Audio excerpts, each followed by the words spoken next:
Welcome to the Art of Becoming Whole, where we explore the edges of the human experience, anywhere from the therapy room to the meditation cushion, and of course, beyond. I'm a co host, Justin Tang. I am a certified hypnotist, a psychotherapy grad student, and just a psychotherapy enthusiast. And I'm very happy to be here with my other co host, Kevin.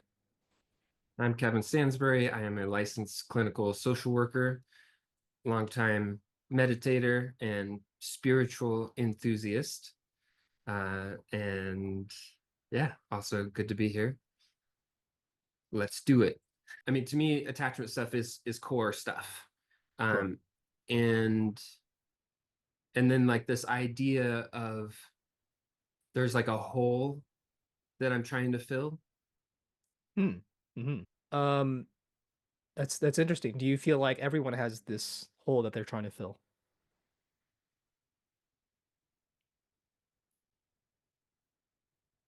Yeah, I think so.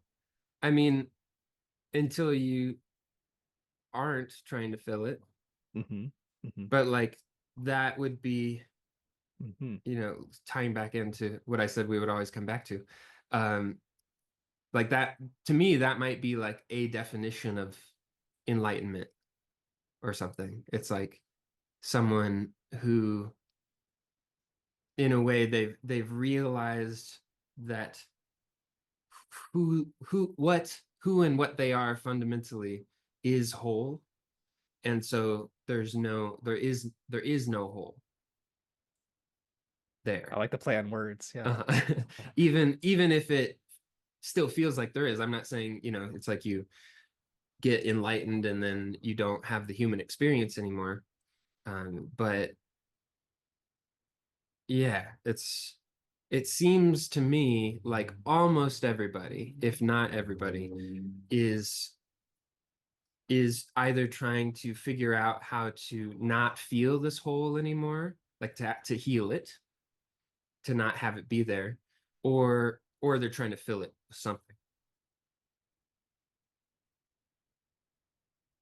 I can agree with that. Yeah. Yeah. How would we know? How would one know that they filled the hole sufficiently? Well, I don't think you can. I don't Interesting. I don't think you can fill it because I don't think it is real. Got it. Yeah. So for me, it's been feeling like um somehow connected to core attachment stuff and really, really young parts of me. And it's like, the fundamental things like I'm not good enough or uh there's something fundamentally wrong with me Mhm. or I'm missing something. I mean, that's the whole Yeah. that's the whole. Yeah. Yeah. The, Yeah. I'm missing something. So let me figure out what I'm missing, and then there won't be a hole anymore. And I think what happens for a lot of people, probably not everybody, but yeah, definitely for me, is that when I start to have deep romantic feelings for somebody, I feel like the hole isn't there. It's like it Yeah. gets that stuff fills the hole. and Right. then I'm and then I'm Right. like feeling good. I'm excited. I'm happy. Obviously, this is at the beginning of a relationship. Yep. Um, and fulfilled. I don't feel like anything's missing. Yeah. But I've also looked at that enough and been deceived by that enough in my life that when it started happening this time, I was like, something's not right here. I see. Yeah. Yeah. I see you. Yeah. No. Okay. Yeah. I feel like you've just described my experience and probably most people's experience, right? The new love, new romance, and then I don't know. I don't know what thoughts I have on that. Sorry, I'm kind of like still on the edges of finishing processing some emotional things, so I'm not going to be like the sharpest and like I'm on caffeine and all that, but um, You're supposed to be the sharpest all the time. yeah, yeah, Hmm. Like, I mean, I have more to say about it. Maybe it'll stir yeah, something. sure. um, yeah, so I was from the beginning, I was trying to pay really close attention to it because I know that my tendency is to get swept away by those feelings. And they're just so intense. And then it, um, I lose myself. Hmm, I hmm, lose myself in the relationship, in the other. That's been my pattern in the past. And so I was trying to remain conscious every step of the way and notice the impulse to dive and then to not dive and instead just take another step forward and see how that feels. And I think I did a good job with it, actually. um, but there was still that experience of, oh, like now I'm good. This was the thing that was missing. hmm. And then when it ended, that contrast was became starkly apparent. It was like, now this thing that was filling the hole briefly is gone. And then I fucking felt the hole. Right, right. What do you think it is about relationships that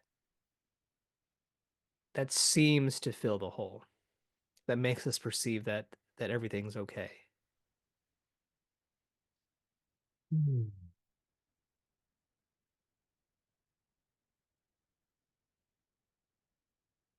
So I'd seen some clips on Instagram recently.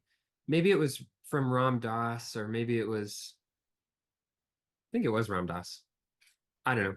But some spiritual person was talking about this. They were talking about how, we get so enamored by love, and we think that the other person is the source of it. But the actual experience that's happening is that our experience of them is opening up our own context to ourselves as love. Hmm. And so I've been thinking about that. um, and maybe that's a part of it. It's experiencing ourselves as love, but that's from the spiritual perspective. From a more human perspective, I think it's like what everybody wants, what you want as an infant, even, or as soon as any semblance of self forms, you want to feel loved and accepted for who you are. and Yeah, if you and if you feel that, it's nourishment. Like, it's not just a, uh I don't know, like, just a fucking small thing. It's like, it feels like, oh, there's some kind of nourishment that I've been missing, and this is it. It's like a feast or famine thing. And so then when I have it, I just want to gobble that shit up. hmm. Okay. Why do you think because both of us have been doing this for long, this by this I mean like the art of becoming whole and uh therapy and the spiritual work and all these sorts of modalities and psychoeducation and all these things, right? Like why do you think that we haven't gotten or let me word that. Why do you think we are still experiencing this whole? Like what's missing, if anything? Maybe nothing is missing, but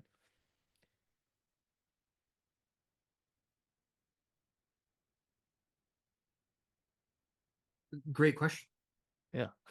uh why are we still experiencing it? Well, I don't know if it ever goes away. I mean, I don't know. I haven't experienced the absence of it. Uh, I'm now disagreeing with that. I have experienced the absence of it, but it's temporary, or it's like I'm accessing the ground of being, and I am really experiencing myself as always already whole, and so I can do that, and I'm in that place. I don't know what the percentages are, but like more often than I ever have been. Um, and so I do experience it, but then I come back to not experiencing it. And so will I ever get to a place where it's gone, where that experience is gone? I don't know. Do I want it to be gone? I I don't know. prefer it. I prefer it. Yeah, I Yeah. mean, I think I don't think it's a unreasonable desire for suffering to end or for it to be less. Mhm.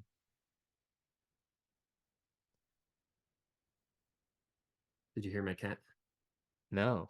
Oh, what? She's just rolling around. No. Um, yeah, well, okay, so I think maybe I mentioned this last time. I don't remember, but I've been reading Zen Mind, Beginner's Mind. That's right. Yeah, I think you did. Yeah, which I love, and the way he's talking about it, it's like suffering is only suffering if you resist it. If you're not resisting it, then it's not suffering anymore. And then if it's not suffering anymore, you don't need it to go away.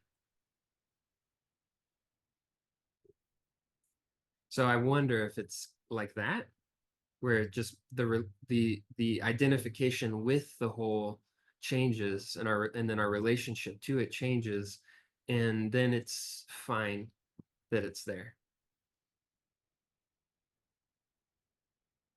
Maybe. I'm Yeah. not sure. Sounds very simple, which I'm sure it's supposed to be, right? Like we overcomplicate it, or I do, I guess. Yeah. Non-resistance. Yeah, but the there are some experiential realities associated with the whole, and like how much we're identified with it. The more I'm identified with it, or the more I have been in the past, it creates problems Yeah. in relationship. It's like unconsciously driving behavior, Yep. and then it creates more suffering. So there is some, it's not that there's nothing to do about it, but what to do about it isn't coming from a place necessarily of trying to get rid of it, because then I'd be in resistance.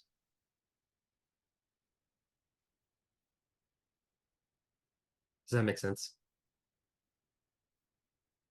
Yeah, no, I'm like processing all these different things all at once. So like I'm like I agree, and then there's like a part of me that's like, no, but I disagree. I do think so. I think, a lot of the work that I do, um,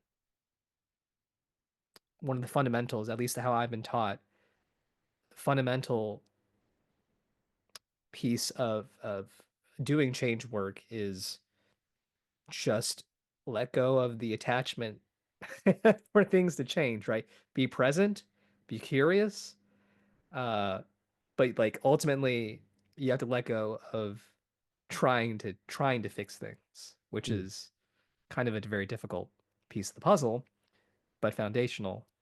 And so I I agree that you have to come with the energy of curiosity and of acceptance and of exploration.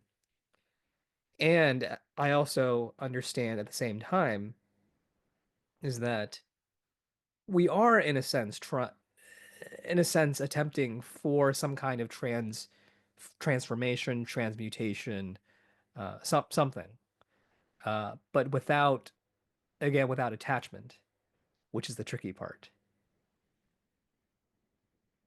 I don't know if you agree with that language, disagree with that language. Um, yeah. Well, I'm curious, why do you say that it's this is a crucial part of the change process is to let go of trying to change? Yeah, because I think trying to change something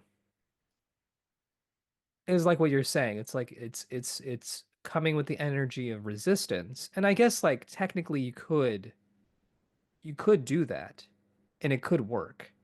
Right? Like if you just have enough force and you just punch through the wall, yeah, but it's just like really it's kind of inefficient, takes a lot of force, it also hurts a lot, you know, rather than trying, taking a different approach. It's more like an emotional aikido or emotional jujitsu, right? You're using the force and going with the force and then redirecting it, right?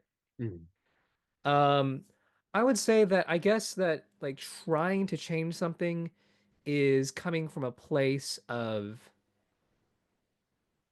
wanting as well, and not in the good kind of wanting. What I mean by that is almost like a neediness, like it has to change. It has to be micromanaged in a way. And so if you're only seeing, this piece of the puzzle and you're micro, hyper focused on this little piece, like this is all that we can all we can say how things work in terms of change. But you're missing like the broader picture of, well, change could be over here, change could be like this, change could, there's a lot of different things that could happen. But if we're always trying to narrowly focus on one thing, then we're missing other, opportunities. And I think I heard you say before something like when you're talking with someone, you're listening to what's not being said sometimes. You said that. That's a I quote. guess I did. I really? That's a direct quote. When did I say that? I think in the first episode. Okay. Like Uh, because you're yeah. trying to uncover the unconscious. And so whatever they're Oh, I consciously see what you talking mean. about. Yeah. Yeah. Yeah. Um, and and and just like that, I think what you're saying is that if someone's consciously focused on this is the piece that needs to be changed, they might be missing all of these unconscious strands that are actually keeping that in place. Yeah, no, absolutely. For sure. Yeah. Yeah, yeah. Agree. Cool. It is super cool. I know we're talking about relationships here, which I don't have too much to say. I think, I'm not a marriage and family therapist, and so I don't view myself in any way an expert in relationships. Uh, but I'm always very interested in people's inner world of their experience of relationships and their perspectives and yeah, and so on and so forth. I, I failed at all my relationships. Well, I Or was no, I kind of shouldn't say fail. I feedback, but go ahead. Sorry. well, I was thinking something similar that's what that's what makes me an expert is I've failed real hard a lot Hmm. and so that and learned from that and seen not just like cognitively but seeing how it's changed my embodiment of um, attachment and expression, whether that's like sexual expression or romantic expression or whatever. It's like it's failing has made me much wiser about what works and doesn't work in Hmm. relationship to other humans. I'm curious because I think the same person or a similar person could look at those failures and perhaps take it personally or become bitter or hold on to that hurt in some way, right? And or develop defenses. What is your process in gaining wisdom and growing from these perceived failures? You're a good question asker. Thank you. Um, well, as you were talking, I also wanted to say, yeah, I do all that too. All that other Fair stuff.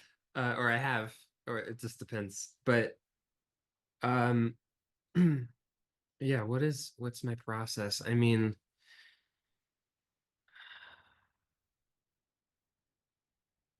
in for one particular relationship that ended a couple years ago that was like the most tumultuous ending for me. Um it it was more like I mean it was like a rock bottom experience. And so it my options were I can just wallow in this and just be miserable, which I did a fair amount of. Okay, uh, same here. I've done that. but or I can put this to use. And I think that's maybe a foundational shift that happened for me at some point. I have no clue when. I think slowly, I think it shifted slowly over time. There was always something in me that believed this, that the way I would say it was like every year on my birthday, I would think this year was better than the one before it. And that's just going to keep happening. Hmm. And I've always kind of felt that, even when I've had pretty monstrous years. But the only way I could keep that statement being true was to change my relationship to experience, where no matter what happens, it's good.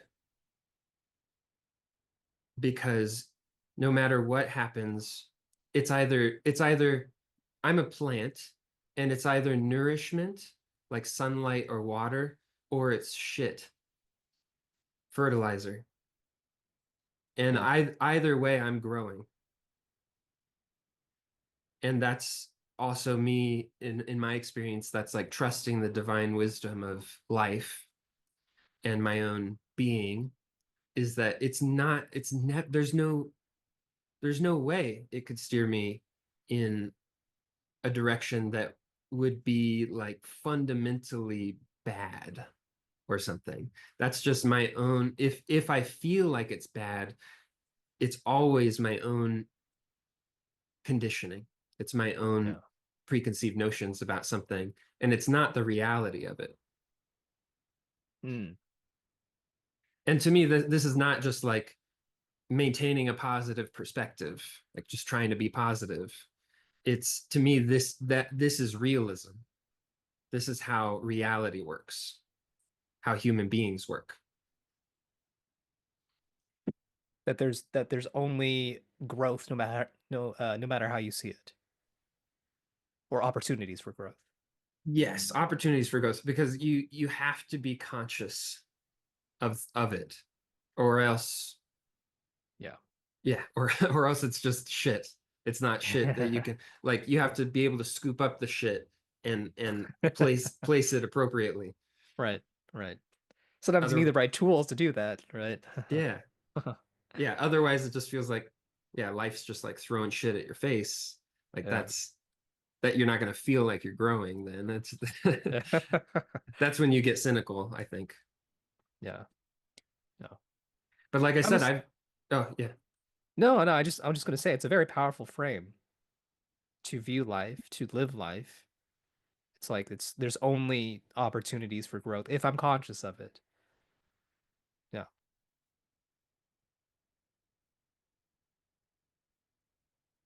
Yeah. I'm just thinking about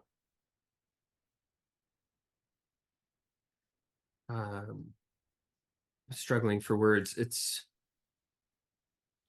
it's like I'm sure we'll talk about this again and again, but it's like I can understand something cognitively, but feeling it in my body is different. Yes. And so I've understood this cognitively for many years, but I think the embodiment of it is what has been more of a gradual unfolding, and it's still unfolding because Right. I don't always feel like it's true Interesting. Okay. emotionally. Yeah.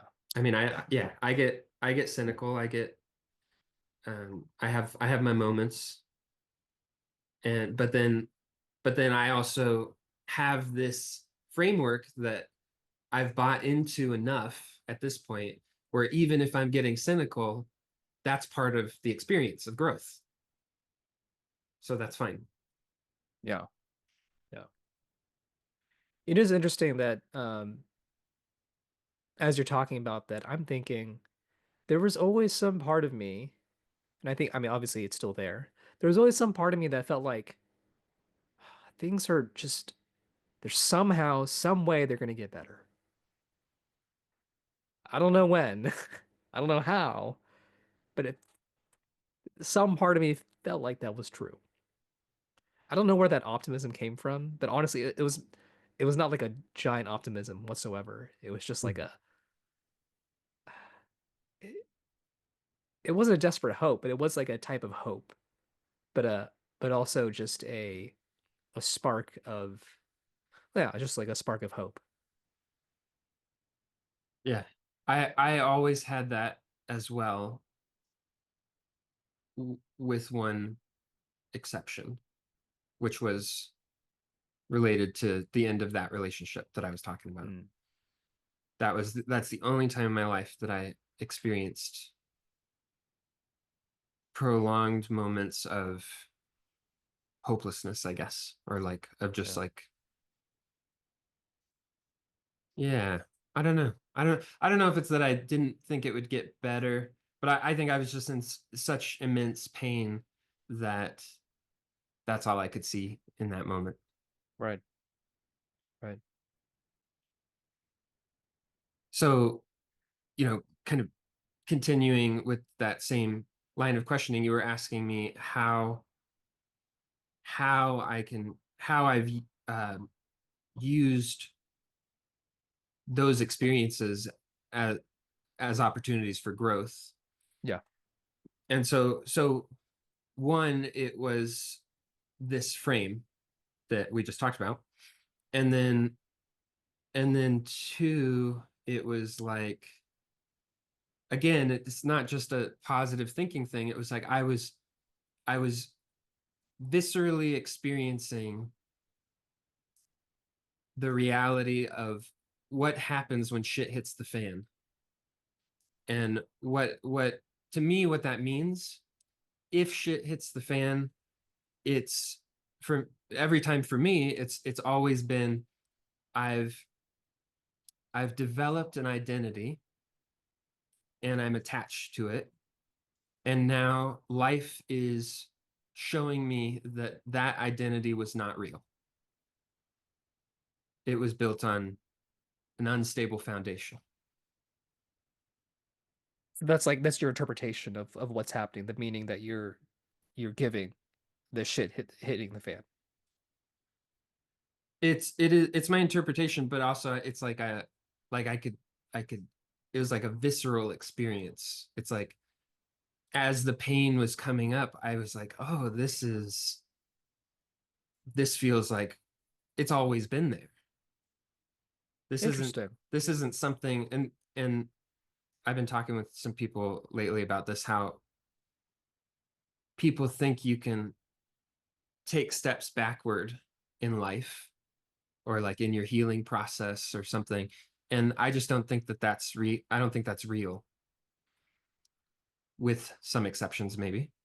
But it's always, it can obviously can feel like you're taking steps backwards. It can feel like you're in a completely fucked up place, but it's the visceral experience is always, this is unconscious material that was always present or has been present since early childhood or whatever. And now here it is. It's being thrown in my face. Right. Now I'm conscious of it. So this was pain that's always been in my system, just like buzzing along in the background, informing everything I do. And now it's turned up to, you know, full volume and I can see it clearly. Yeah. And that's a gift. Yeah. I'm learning that. Uh I mean, I guess the hard way, but I guess the only way. By living life, you learn it, but also by, I believe in the law of attraction, um, and it's become more real to me. And all the things that you're talking about, where, it's like this unconscious material has always been there. Now it's just showing up and saying, here it is. Um, and now I think I can better take back power from that. Right. I can see that as an opportunity to take back power. Not all the time, but it's getting better. The more you do it, the better it gets. And the more power you get, the more, yeah. The more you I don't I think the more that you won't experience that much suffering. But Mhm. that's just my opinion. Um, yeah, it's become really real. Just certain things happening, and then I check in with my body and my subconscious mind, and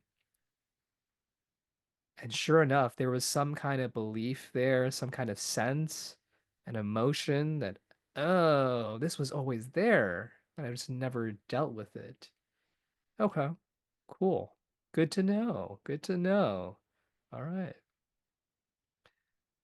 And that's such a crucial part of healing, to be able to identify that correctly.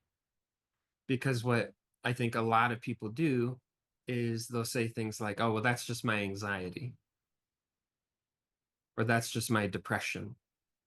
And it's missing the point that you're having an experience of anxiety, you're having an experience of depression, but it's tied to something deeper, something that's always been there. And it's like asking for your attention. It's poking its head out of the unconscious ground or whatever into Yeah. the light of day, and you're feeling it. And that's good. Everything about that is good, except for how it feels. Yeah, that's what I was gonna say. Like, But wow, but it doesn't feel great. that's the thing. Like by the time I went through this breakup experience, prolonged breakup experience, um, I had already established that to some degree in my system. So even while I was in excruciating pain, most of the time there was something in me. It was a smaller voice, but but it was there saying, this is a gift. Hmm. This is showing me the way. And I might feel totally confused and totally fucked up. And like, I don't know what the hell I'm doing. And I don't know what direction to go. And I don't know how to fix it. I don't know how to feel better. But this is a gift because That's why it's, they call it the present. It's a yeah. present. Kung Fu Panda. Yeah. Oh, So did I finish my point? So there's like the frame of um no matter what happens, it's good. This painful thing I'm going through is good. And then what was the second thing I said? Well, if I repeat it, maybe it'll come. Yeah. You were asking me did I how did I use these really painful experiences as an opportunity for growth? Yeah. Yeah. The process. Yeah. And then I was talking about the frame of that it's good. Oh, and I think the second point was about how it's bringing up something from the unconscious. Hmm. So which ties into the first one, which makes it good. Um, and then the third thing, which I experienced to a much, much greater degree since that breakup, is surrender. Interesting. It's like that I don't have control over this.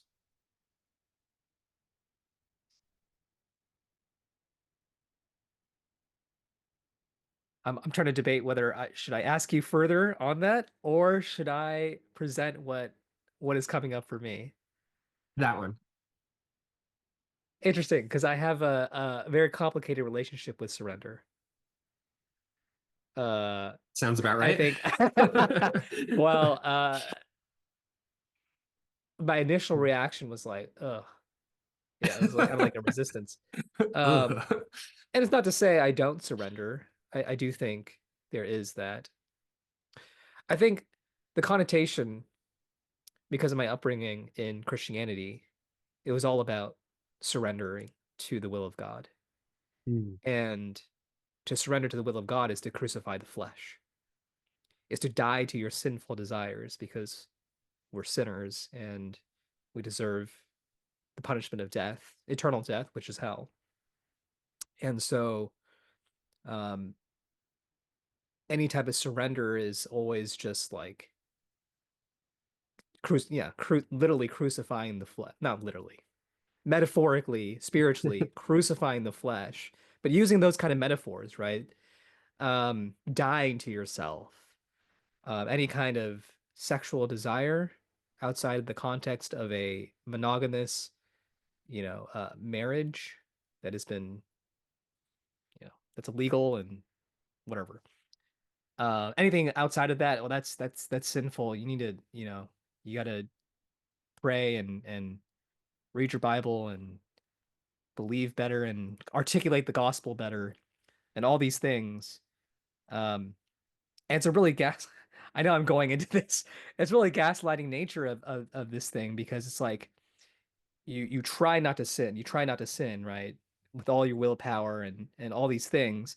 And then when you fail, oh, it's because it's your fault. It's because you didn't believe enough. It's because you didn't surrender enough. It's because you didn't pray enough. You didn't do XYZ, right? Like you loved your sin too much. All these things. It's very gaslighting. It's like anything you do wrong, it's your fault. Anything that is right, well, praise the Lord. Glory be to God. And so, yeah, I have a very complicated that all that to say I have a very complicated relationship to surrendering to the will of God. And even the Hmm. word God, right? Because that's just been baked so heavily into my unconscious. And I'm still like pulling out small little pockets, little layers of religious programming. It's still kind of hidden there. So yeah, when it comes to surrender, I'm like, oof, I don't have a very complicated relationship to that. Is it a part of your experience or possible or even desirable for you to I don't know if this is yeah part of your process of like figuring out what's the bathwater and what's the baby in all of Yeah, that. it's been a long process and I'm still doing that because I don't feel like surrender is inherently bad. I understand that spiritual people or spirituality, you're going to encounter that concept, right?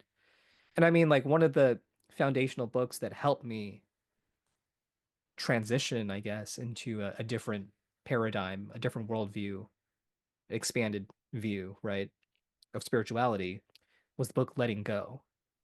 And it's all about surrender, right? So Mm. it is a little bit ironic um because that was actually my introduction into inner work was releasing. And releasing it could be a synonym for surrender. It depends how you Mhm. look at it. So um what was your question? If part of your process is Oh, sifting out the baby from the bathwater. yeah, yeah, it's yeah. It is a process. And it's been a process, and I think it will continue to be a process. I think I've reclaimed certain things, but I do think I still hold a little bit of negativity when it comes to Christianity and the Christian religion. Mm. While at the same time, like objectively, I can kind of point out like, okay, this is I think where Christian got it right. This is where it got wrong. I agree with this. I don't agree with that. Right. And I try to be objective and fair at the same time. Yeah. Yeah. Mm. Yeah, it's interesting to listen to you talk about it because I don't have a lot of the associations that you do. Um,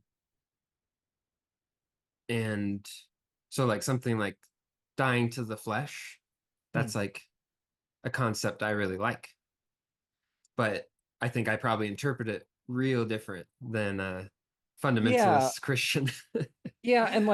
And there's another part of me that can interpret that, right, in a different light, in a more mystical, metaphysical way, right? Yeah, So, because I'm a huge Neville Goddard fan, I don't know if you're familiar with him. I know the name, but no. He's very popular among manifestation groups. He just like blew up in popularity in the last like 10, 15 years, which is really weird because he was this obscure, very obscure author, New Thought author. Mm.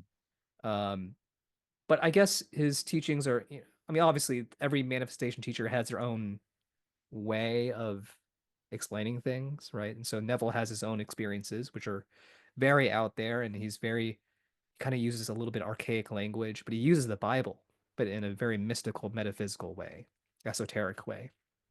And so part of me can interpret dying to self in a positive light. I can kind of take that view. And at the same time, another part of me has that negative connotation. Mm. Because I think like dying to self could be interpreted as you are you're transitioning and you're upgrading, right? Like you are expanding into your divine potential. You're leaving behind the old, which hasn't served you, or perhaps it has served you in some way, but is no longer serving you, right? And so, in a way, all change is a kind of death, if you think about it. So, yeah, it can be a very positive light to say, I am embodying a certain state of consciousness, and by embodying this state of consciousness, I no longer embody that old state of consciousness that was holding me back. So I can see it that way Mm. as well. I don't know how you see it. When you hear crucifying the flesh, what do you think about that? Well, I don't usually say crucifying, but like the Okay. dying to the flesh. It does, Okay. yeah, but either way, it doesn't really matter. I think that it just ties into my conception of surrender, my experience of surrender, which is that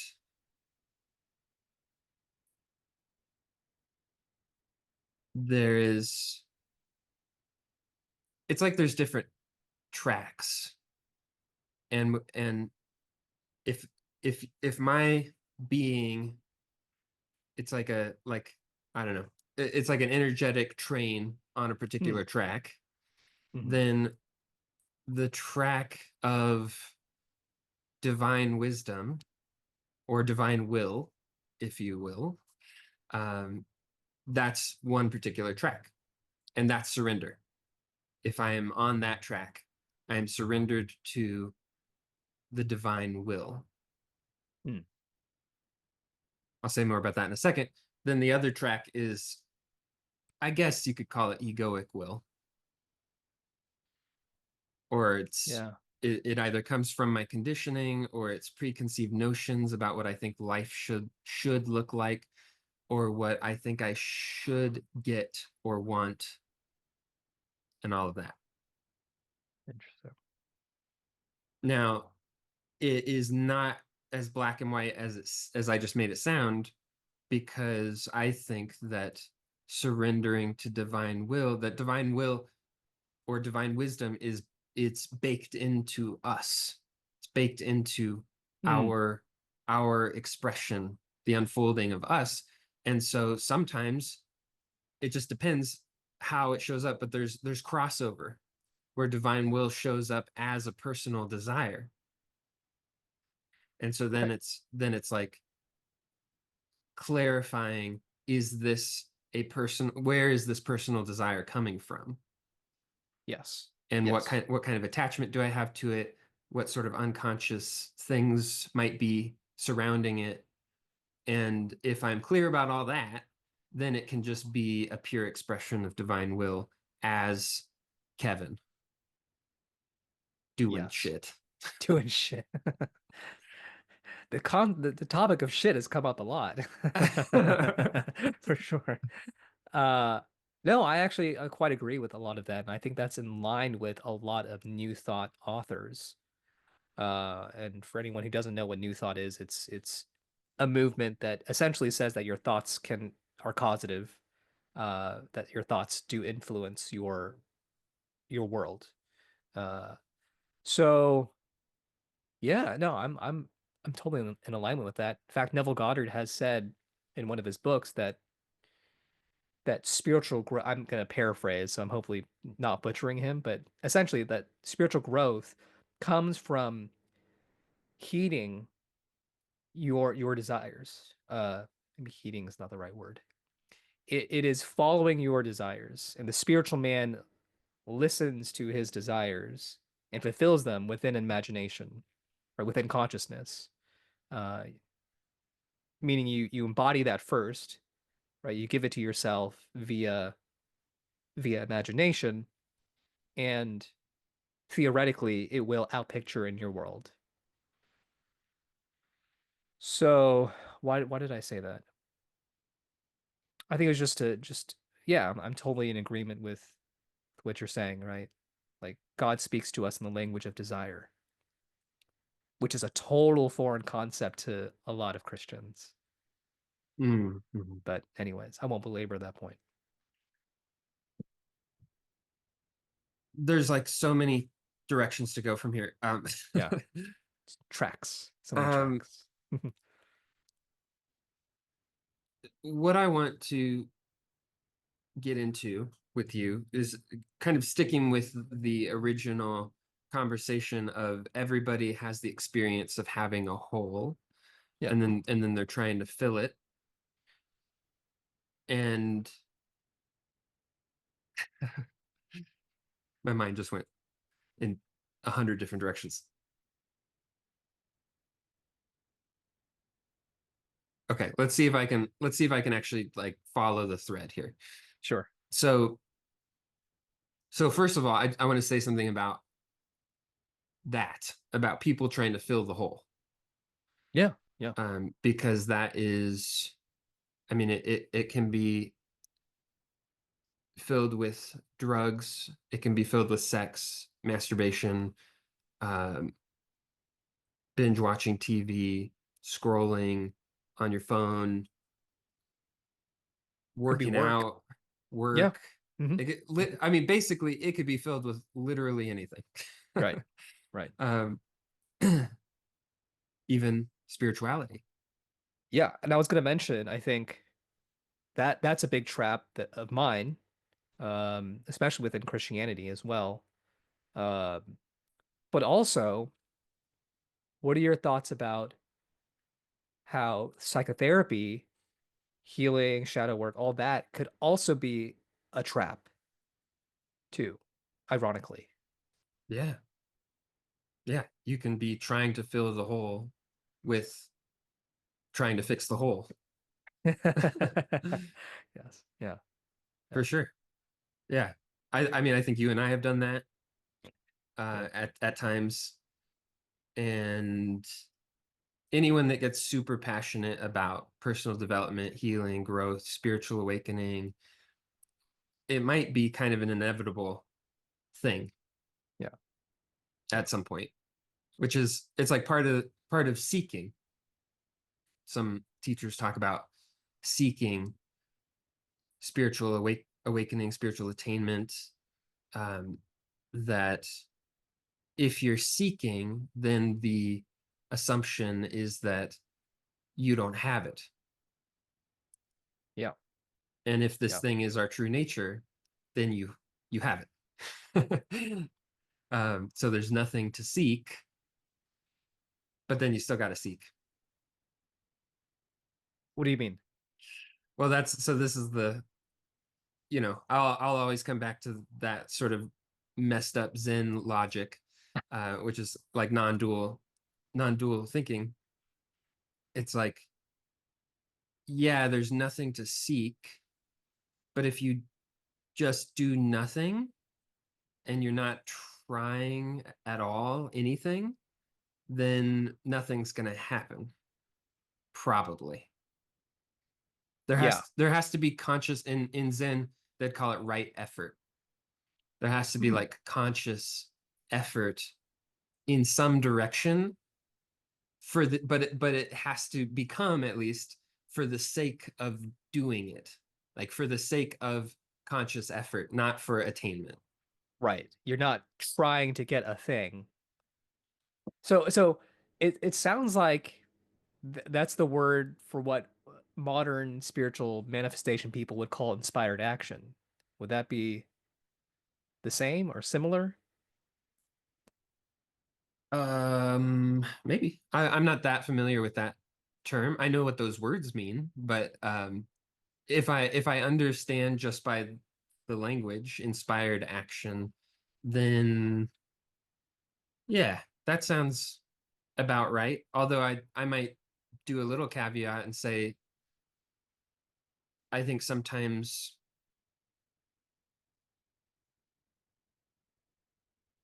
I've taken actions and I didn't know if it was inspired or uninspired. Right. Right. And that was important. Right. Right.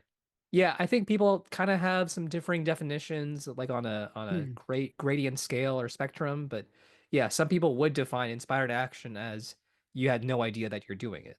It's just so natural, like and unconscious, like you just don't even know. Hmm. Other people would say that's not quite like that, but whatever. That would be like a flow state sort of thing. Yeah. Yeah. Yeah. Yeah, it's like it's a paradoxical thing, but if there's a flow that I can enter into and that I enter into that flow by surrendering and then is surrendering not doing or doing? Right. And so Well, maybe you can help me out here uh, because I'm returning to that weird conundrum, even though I feel like logically I have the answers and I could even maybe, answer it myself, but I feel there's some part of me, a sense that I'm caught in that loop of that weird Zen logic. It's like, do I do anything? Do I do something? I feel like I'm surrendered, and I've been listening to an aspect of my superconscious that was not conscious to me until recently. So it feels like I'm listening to the divine, or at least the divine in which my subjective experience of the divine, of how it communicates to me, right? So yeah, I wonder, I'm like, crap, I'm kind of caught in this Zen logic. It's like I feel like I'm surrendered, but do I do something? Do I do nothing? What do I do or not do? Yeah. And I think that's our very normal human programming of what's the right thing to do. Yeah. There's a right thing and a wrong thing, and the right thing's going to lead to surrender. The wrong thing's going to lead to, I guess, suffering. But and that's where I'm like, is it though? Because I can see how technically, if you take the right actions and develop the right skill set and have the right systems for any given desire or goal or whatever it is, you will get it. Uh, you know, like logically, I know that makes sense. Uh, Oh, and you're talking about surrender as the goal, I guess. um, I suppose that's the one exception, right? But I guess maybe I'm thinking in terms of just our human desires,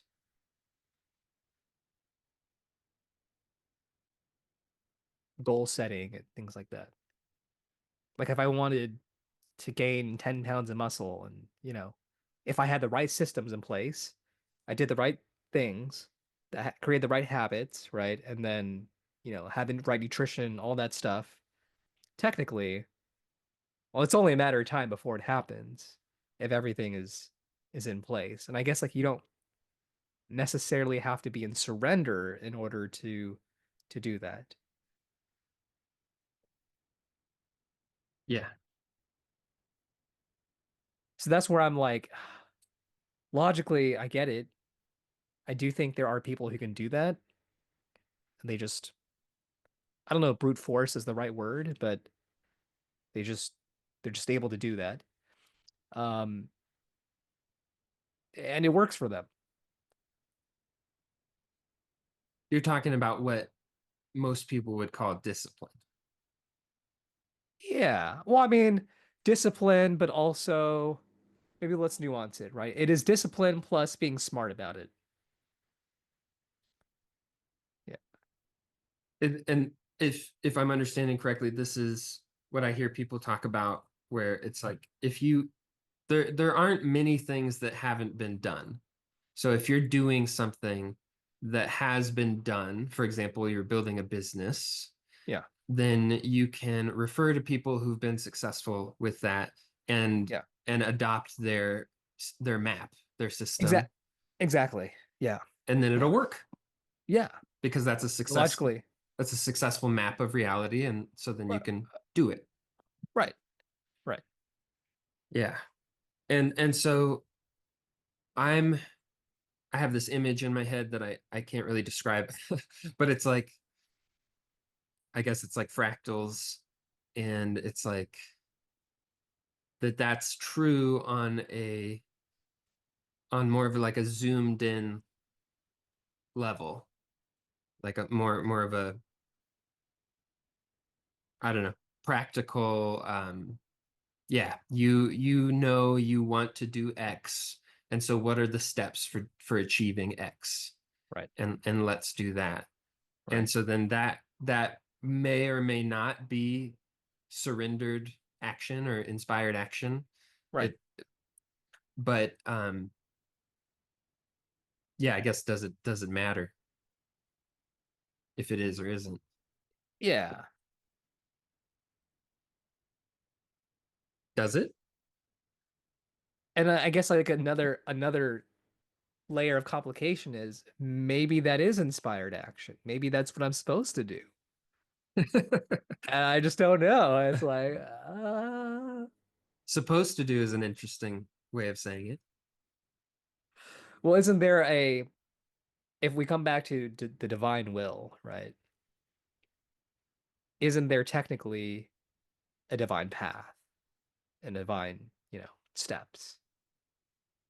And I guess you're supposed to do that. I don't think so. No? Oh, That's interesting. where, to me, that's where the fractal stuff gets involved because it's so endless. Hmm. The way the divine path, I'll call it that, the way the divine path unfolds is infinitely in every direction. And so then there's no there is no prescription. Mhm. But that's a different conversation than do you want to build a house? Well, okay. Let me go this thought experiment, right? So Uh-huh.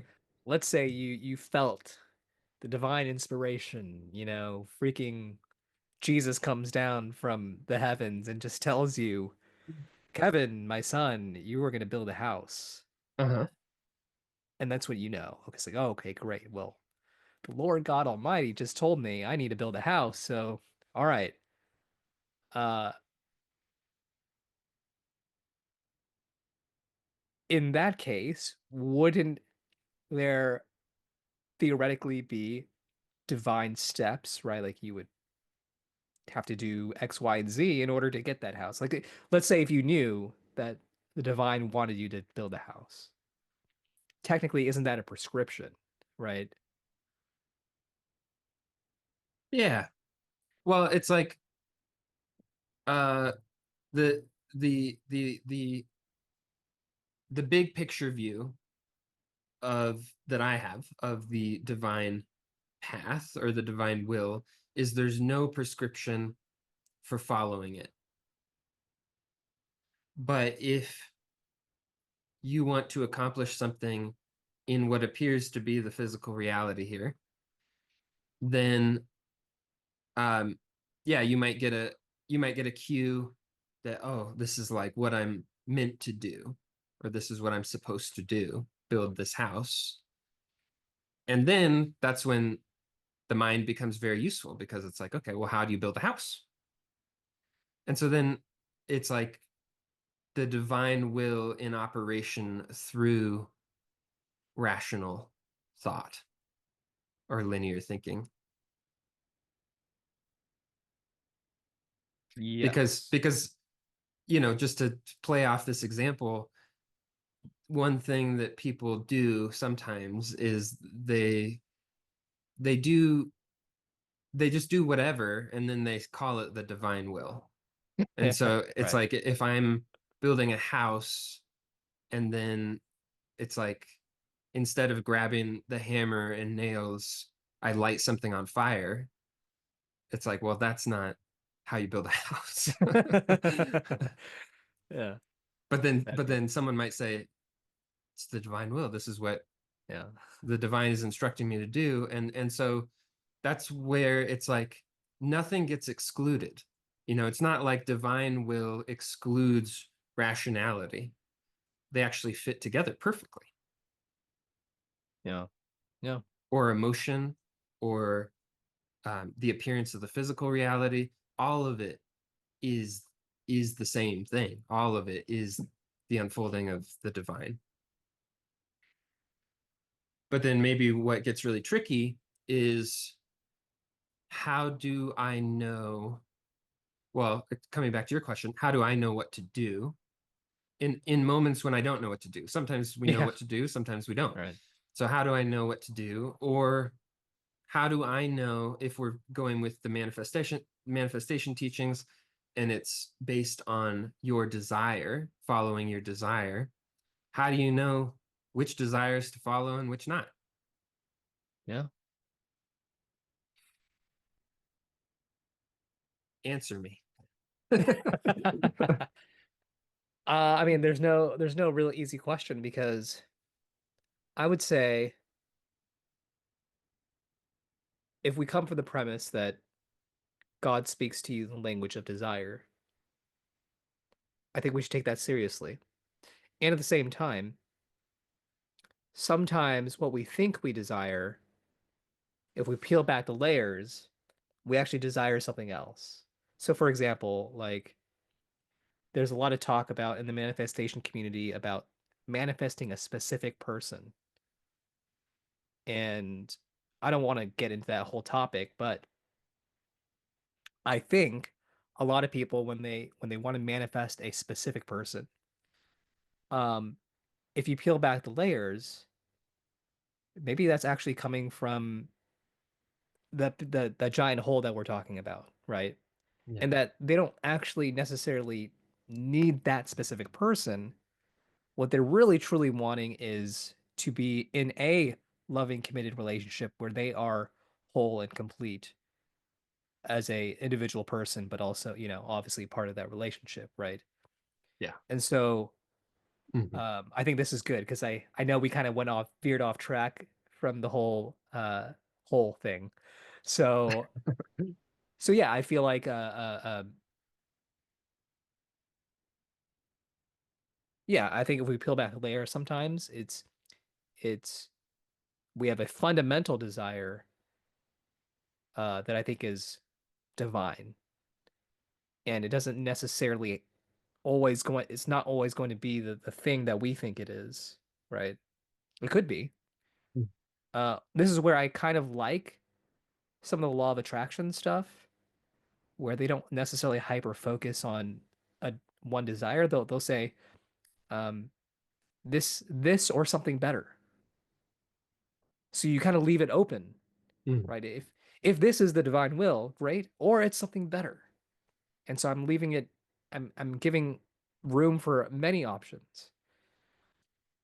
And then I've also heard it in like Abraham's teachings that uh it's it's like focusing on how you would feel if you got said thing. Yes. It doesn't necessarily mean you're going to get that exact thing, but just the general experience of this is the reality that I'd like to experience. It's more of like painting it with broad strokes, and that Yes. we actually don't have control over the specifics. That part I would say is in God's hands, but we do influence the unfolding of the broad spectrum of experience. Yeah. Yeah, I know. I totally agree with that. Actually, it's interesting that that's what I've been doing more or less, or experimenting with.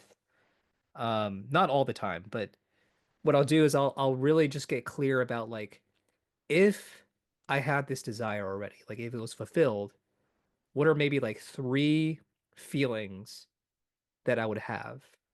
And I'll just tune into my body and I'll just get very clear on like it'll be pride, it will be I'll feel fulfilled, I'll feel connected, whatever it is, right? But generally I'll have like around like three feelings and I'll just like kind of um I'll focus on those three feelings and kind of cycle through them. Be like, yeah, pride, connection, fulfillment, and then I'll just kind of try to feel the nuances until I just feel like I'm good with that session, Mm. and it feels nice. Oh, great. That's what I wanted, actually. And that I might say is it's like one other way of making this distinction is that it's desires that come from wholeness or desires that come from the whole. Ah, okay, I see. Yeah, yeah, yeah, yeah. I like it. And they feel different. Yeah, that's a good. But sometimes it's actually real hard to tease them apart. Yeah, that's what I was gonna say. Because I sometimes I still don't know, but I'm just gonna assume if I don't feel like it, like if there's something in me that just like completely does not resonate with it, like it just feels off, then I would assume that that would probably be from the whole, from ego. Um, Yeah, but I guess I just generally assume if there isn't that, then it's from the wholeness. Uh, Yeah.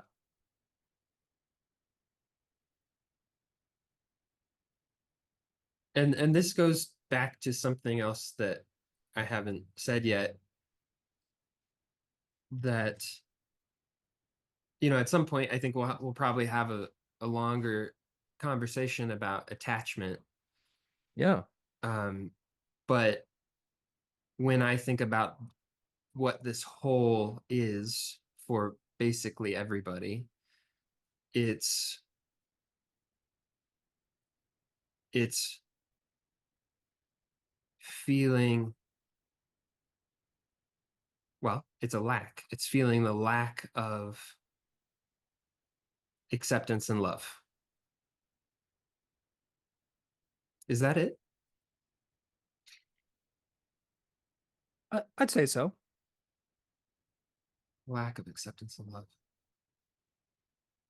Yeah, because the thing that I get from somebody else being into me, like me being into them and them being into me, it's like it feels like confirmation, like of my existence. Like Hmm. like it's okay that it's or maybe even better than okay, like it's right that I exist. You And validated. yeah, I feel my existence being validated. Yeah. And connected to that is, I think there's some sort of really fundamental connection between attachment and desire, Sure. in that, like, so much of it, just the overly simplistic version is that if I'm having an avoidant emotional experience, then that what's really going on is that I'm desiring space, I'm desiring freedom, I'm desiring independence, I'm desiring to communicate and embody my boundaries and have them respected. And I feel like it's not okay that I have that desire. Right. Okay. Yeah. And so then I come up with all these other defense mechanisms instead of talking about it and being vulnerable with my partner. Um, all these other things happen that become dysfunctional and just reinforce that experience. And then if I'm having an anxious emotional experience, similar thing, I'm desiring connection and love and intimacy and maybe reassurance, maybe validation. But again, having this desire and then feeling like it's not okay. And that Hmm. seems to be a theme that is fundamentally true in everybody. It's like, as kids, we want stuff and we learn it's not okay. And I don't know if there's actually a way to avoid that in just natural development, because if you're a parent, then it's like kids can be really annoying. They can be really overwhelming and they want irrational things, and you're tired and you're whatever, you've been focused on other things, and then your kid is having an emotional meltdown about wanting candy or something. And so then you overreact, and um, you shut them down harder than you actually need to. And then the child, in the child's psyche, they're receiving that as, oh, I'm wrong for wanting what I want. Right. Right. I mean, I do think there are ways to certainly mitigate it, and that there are people who I'm sure there are people who just they develop a secure attachment. They grow up with secure attachment and they're just way more emotionally healthy than most. Uh, because yeah, I don't feel like the inherent in the developmental process and the socialization process is anything wrong. Like it's like a necessary thing. Yeah. Yeah, so there's something about being in a romantic relationship that validates your desires. And it actually says not only is it okay, but somebody else, like, they want you to want what you want. At least that's how it appears at the beginning. Okay, so if I'm understanding, the your romantic partner, at least in the beginning, wants you to want what you want. Yeah, they just accept you how you are, and that includes what you want. Got it. And they might even respond really well to Right. what you want Right. and give it to you. Yeah. And so then there's I think that experience kind of fills that hole. It's like, oh, I can just want what I want. Fucking cool. Yeah, I know. Dope. Um, and tied to that, I would just say generally is the freedom to self-express, to just be to just be you. That those seem to be characteristics of the whole, that it's not okay to want what you want, and it's Hmm. not okay to express yourself however you express yourself. Well, that is interesting because I feel like in another sense, a committed relationship, you can't just express who you are because you're now in a relationship, and so you have certain relationship obligations, right? You're not free to do whatever you want. You have to consider the other person in that sense.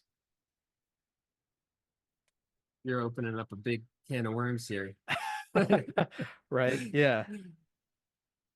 um yeah, to what degree are where's the line? Like, to what degree is it that we must conform to relational obligations, or like the desire of the other outweighs our own? Where's that? How do you define If that? you're listening, I'm doing the I don't know sign. So, yeah, this is where honestly I feel very ill-equipped to talk about.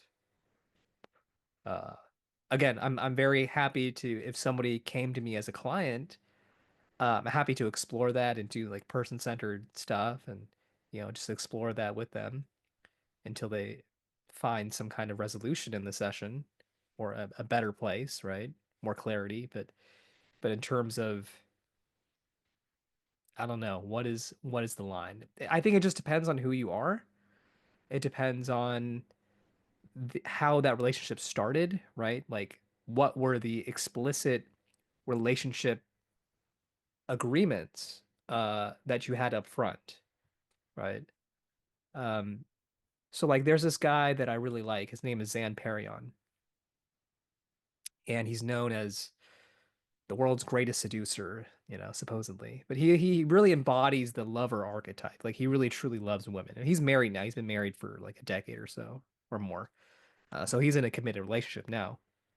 Um, but for him, he says, like if he wants to go do something, he doesn't let his wife tell him no. He just tells his wife like, "Hey, I'm going. See ya." Like, but he loves her to death. They I assume they have a really great relationship. They've been together all this time, and so yeah, he's like, yeah, I don't let my wife tell me what not to do. Um, so I don't know, man. what do I think you it. what do you think about that? Well, as a man, I'm biased, so I have biases because coming from a Christian background and coming from an Asian background, I mean, you have the double whammy of repression, and so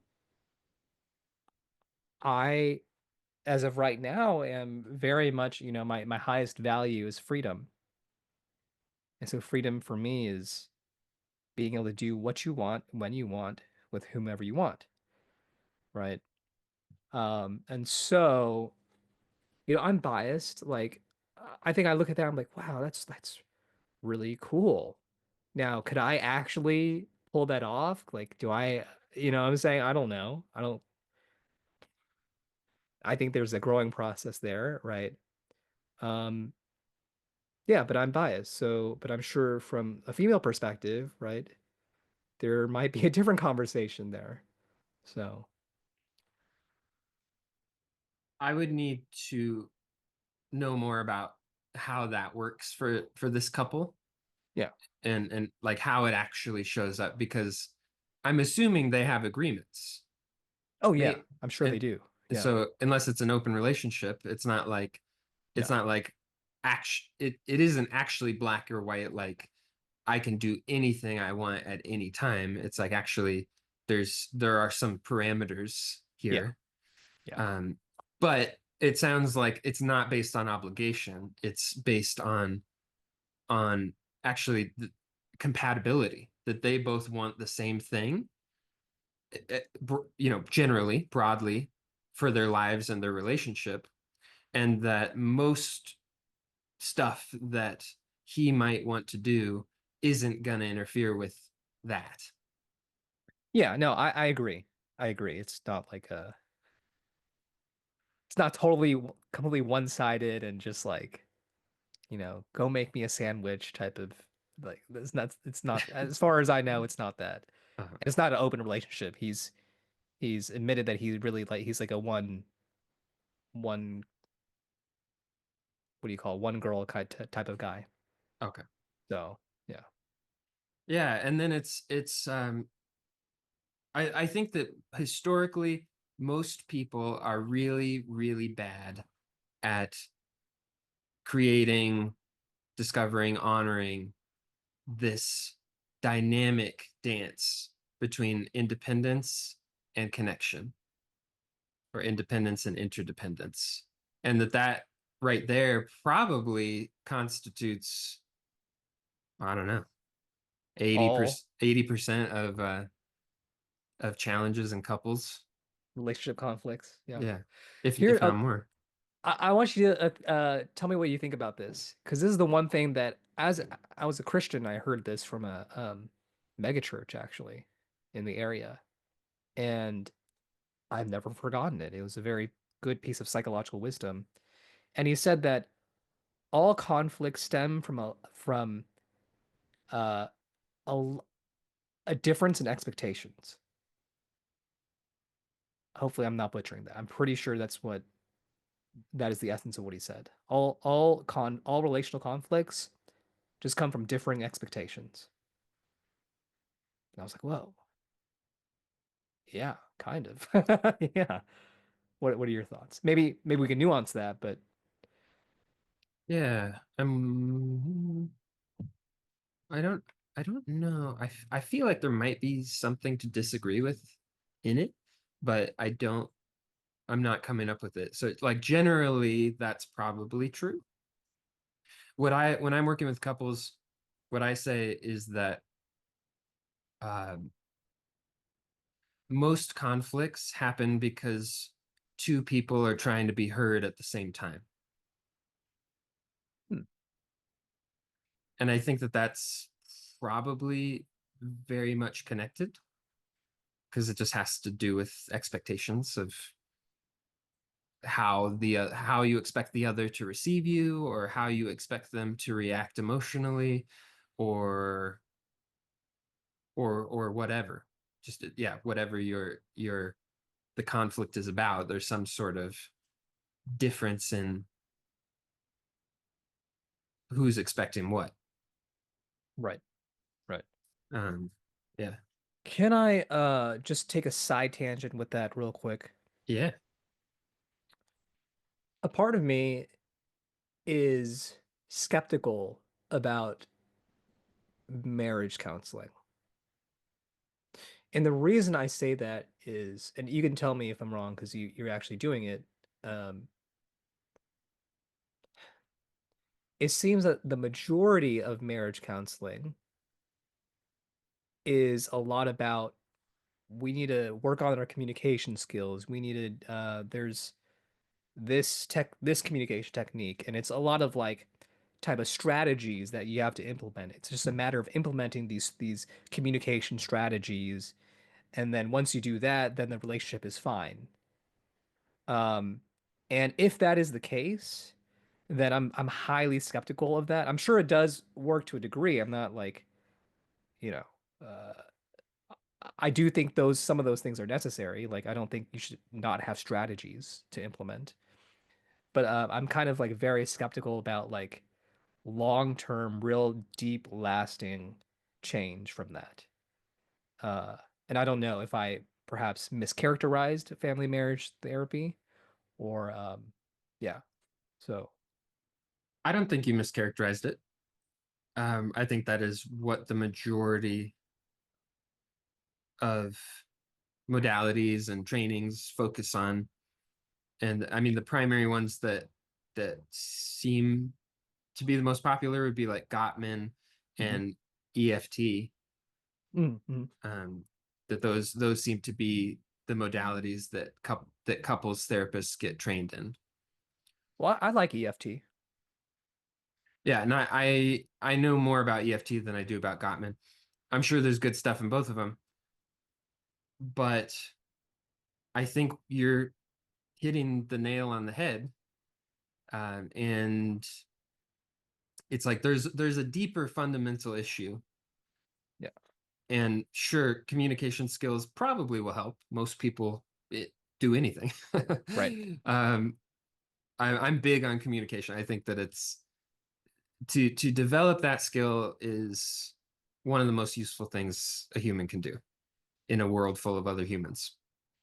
Um, but yes, so I've been training with Derek Hart, who's a relationship coach, and uh, I think he's great, and maybe he'll bless us with his presence at some point.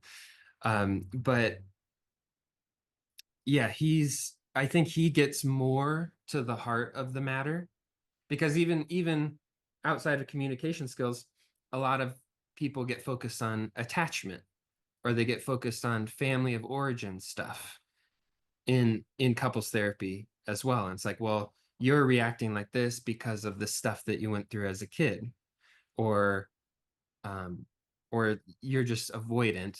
You're just an avoidant, and you need to work on that, or whatever. Hmm. Hmm. But there's something even more fundamental than all of that stuff, Oh, which basically it's like, are you connected in this moment or are you disconnected?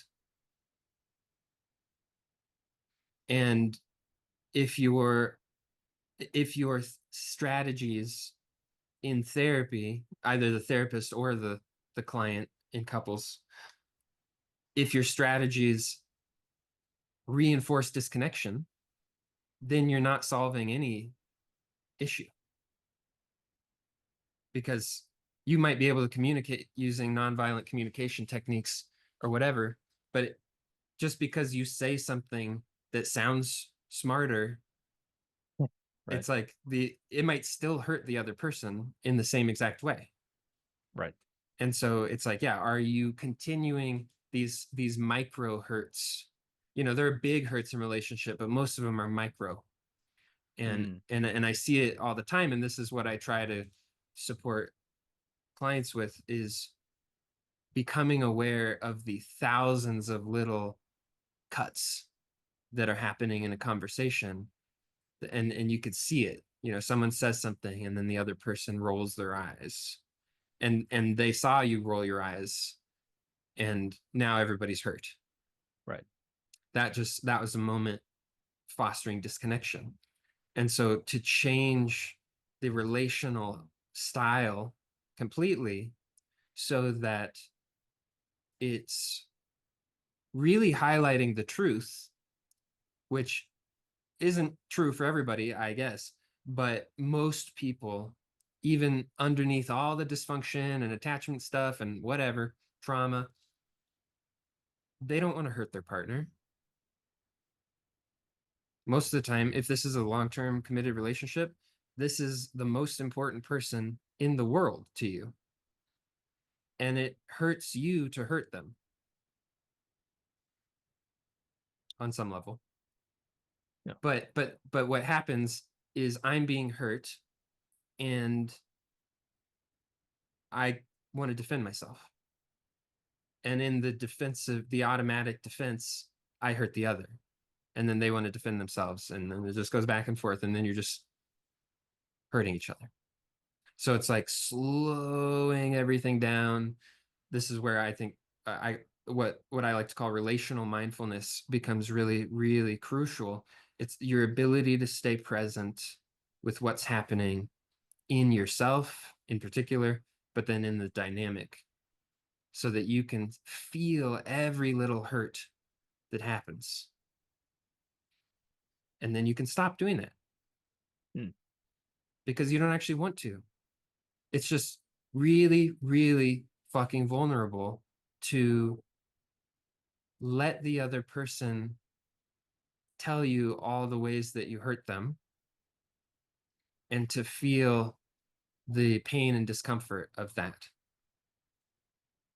and to not get defensive. It's really, really hard. That is the to me the primary skill in Hmm. in couples therapy. That is interesting. So you introduce this type of mindfulness, this type of presence into your work with couples. Yeah. Hmm. Interesting. Yeah. And so then it's, sure, do some of these other things get addressed, like communication skills and whatnot? Probably.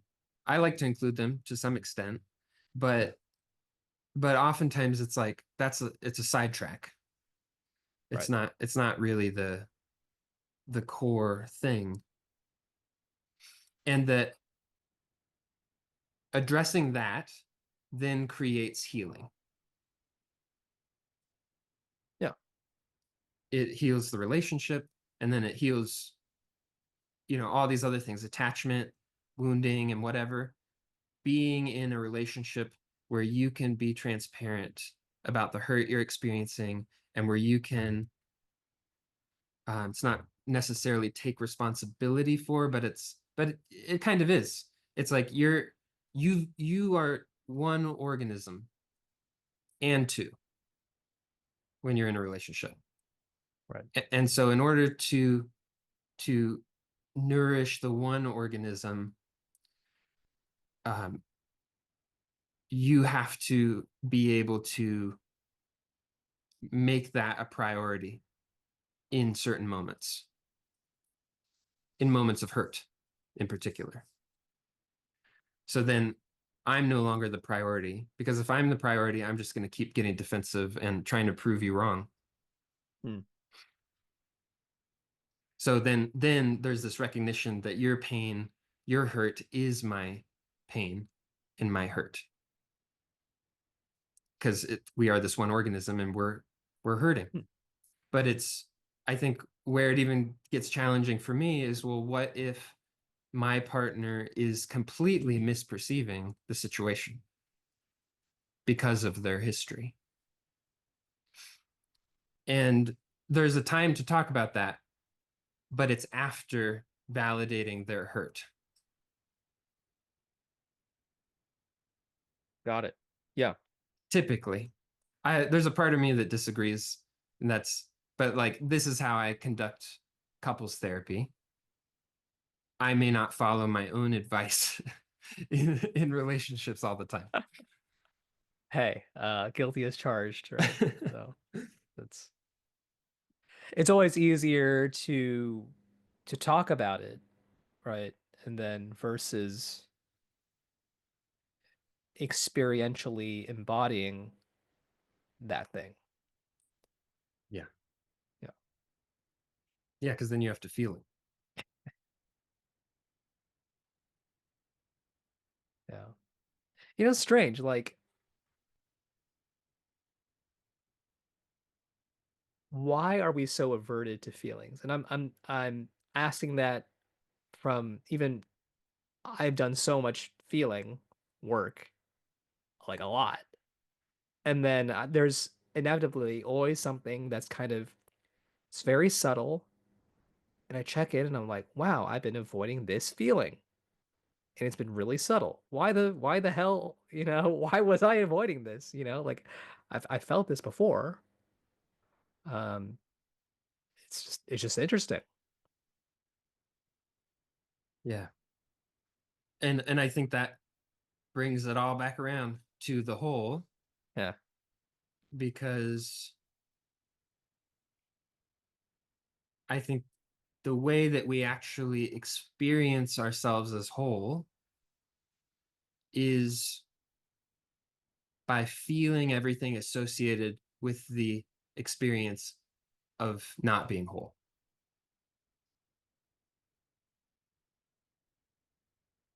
Because the only reason I'm trying to fill the hole is because I don't like the way it feels.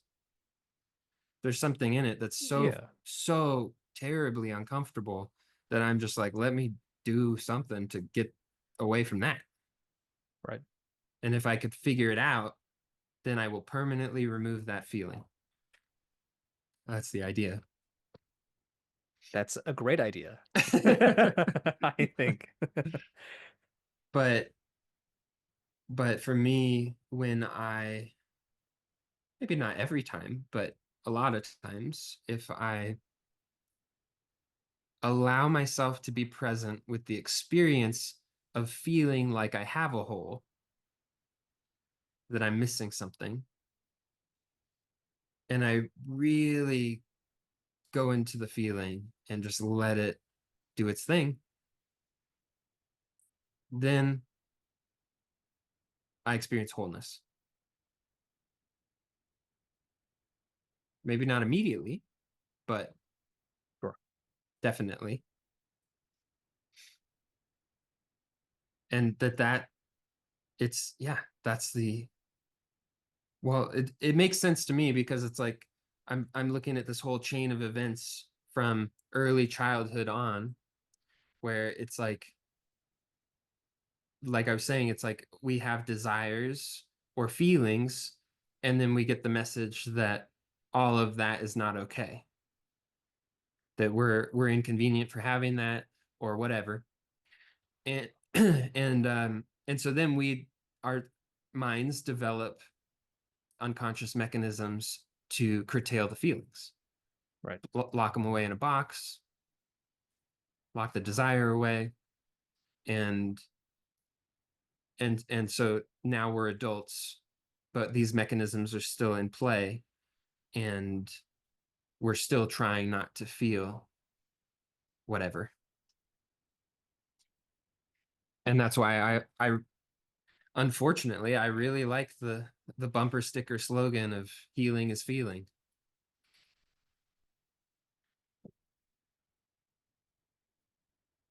I think it's accurate. Feel it to heal it.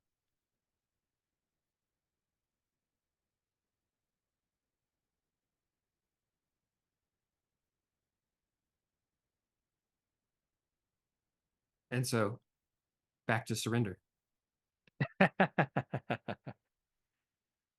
Yeah. It's like, are there things to do, or things, or should I not do anything? um it changes every moment, but whether you're doing or not doing, you're gonna have to encounter some feelings. I agree. And so then, so I guess maybe that's a good indicator of what to do or not do. Which one's going to help you Feel more. feel whatever you need to feel. I don't know if we always need to feel more. Hmm. Like sometimes I might get lost in feeling. Yeah. Uh, I do think there's a wisdom to letting your nervous system rest, right? And I think there is a time and place for too much feeling. But I do see what you're saying. In general, perhaps the biggest area of growth is where the most feeling is.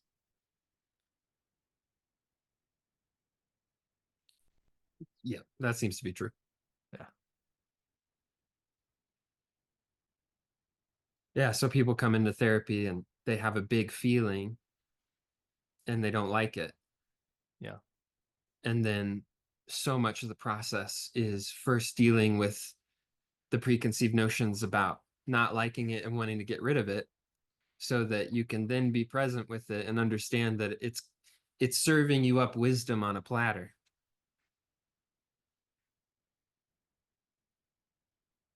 It's an interesting metaphor. And there can be other things involved. I'm just thinking about, for me, if I get, because I'm so sensitive to mold still, if I get in a moldy building, that will cause feelings. But at the end of the day, it's still the same thing. There's some sort of wisdom being communicated through the feelings. It's just different because it's not some psychological thing to figure out. It's like telling me to get out of that building. Oh, I see. I see. I will say, and I'm not saying this is your experience. This is just my personal experience because I've been taking the law of attraction more seriously, and the whole premise of the law of attraction is you attract what you are, your dominant thought, and the dominant thought is usually not very conscious. It's usually very unconscious. And this is a while back, I cut my finger, like a paper cut. And so I wanted to do a technique to amend that. Neville Goddard calls it revision. So instead of visualizing a future event, you actually imagine a past event going differently, which Mm. is really cool. And I actually think there are legitimate psychotherapeutic applications, especially when it comes to attachment and complex trauma in doing that, like reparenting yourself by imagining your childhood differently.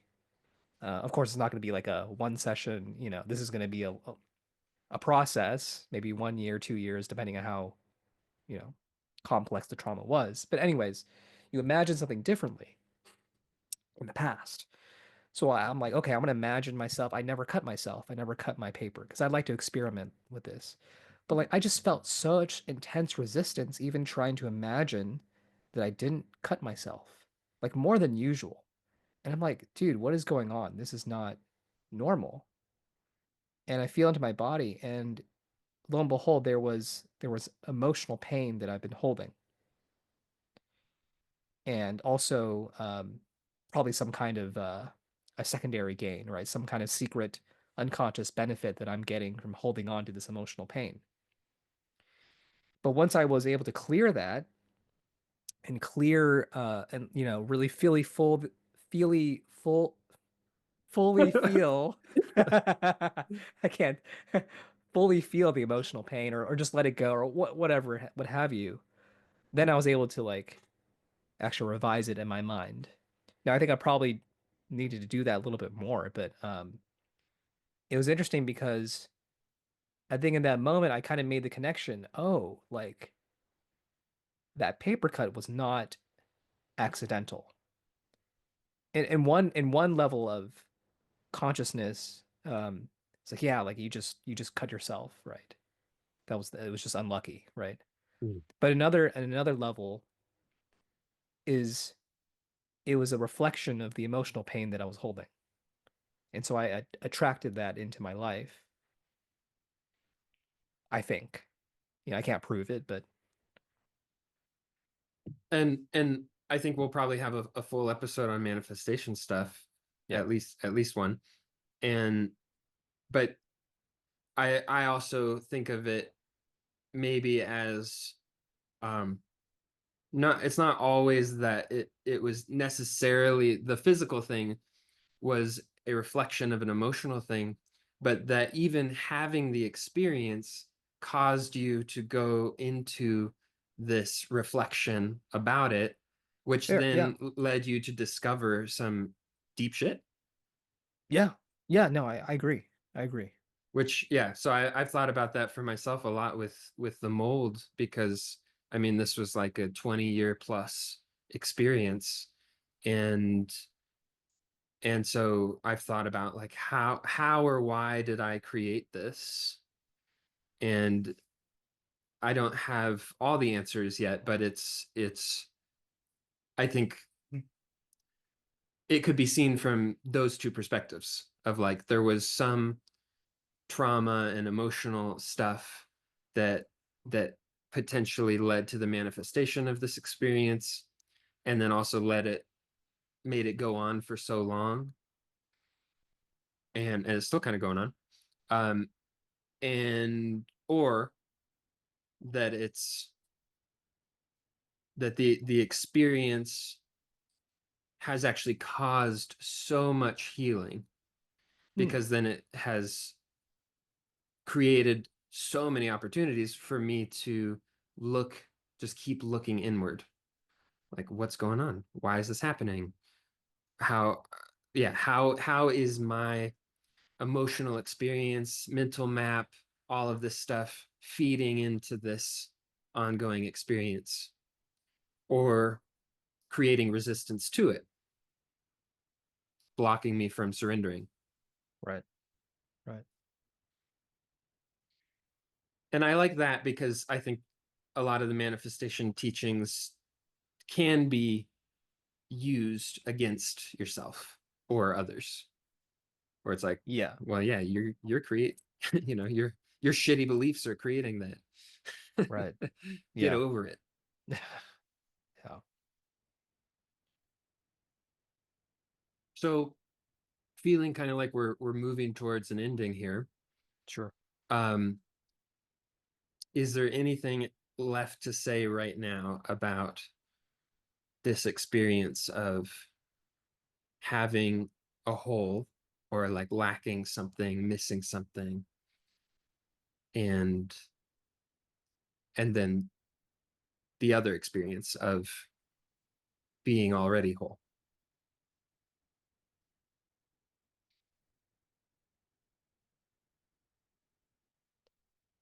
Do you mind if I open another can of worms? Um, I think I think this could be practical. I think if anyone is listening to this to the ending, right?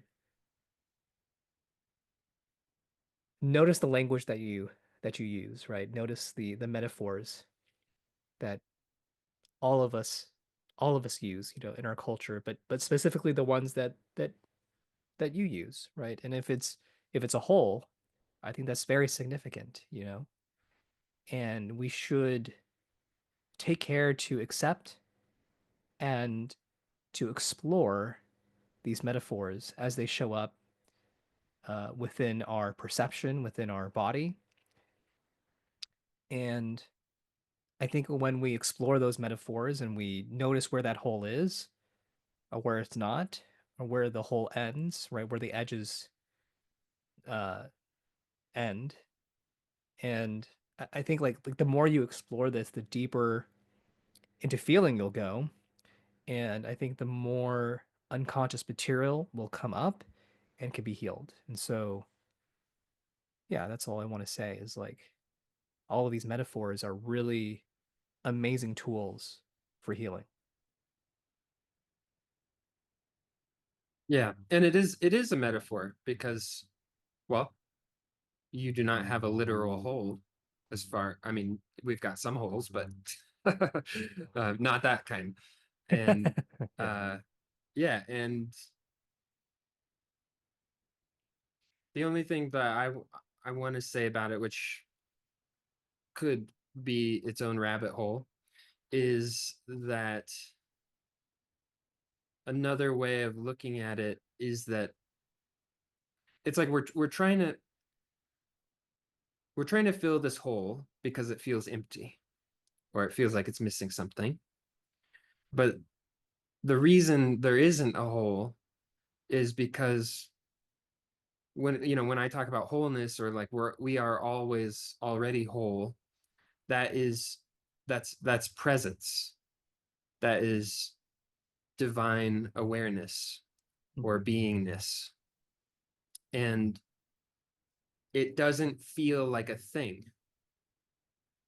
So it doesn't feel like it's filling anything up.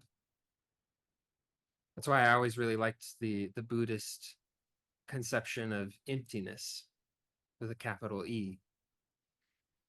It's like that the experience is that there's nothing there, because it's actually the thing that everything happens within. Like awareness isn't a thing you can see, it's not a thing you can grab onto. Right. I don't even think we can like measure it very well. So it feels like something's missing. But then when if I stop trying to fill the hole with anything else, then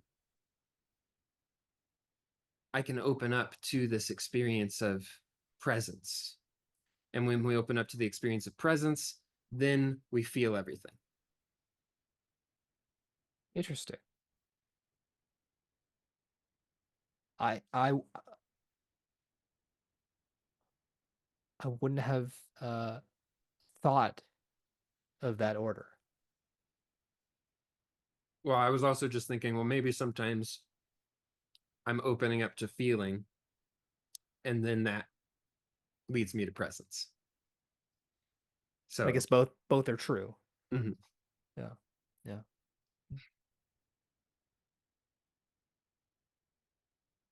All right. Well, thanks for listening, everybody. And we will see you next time. The end.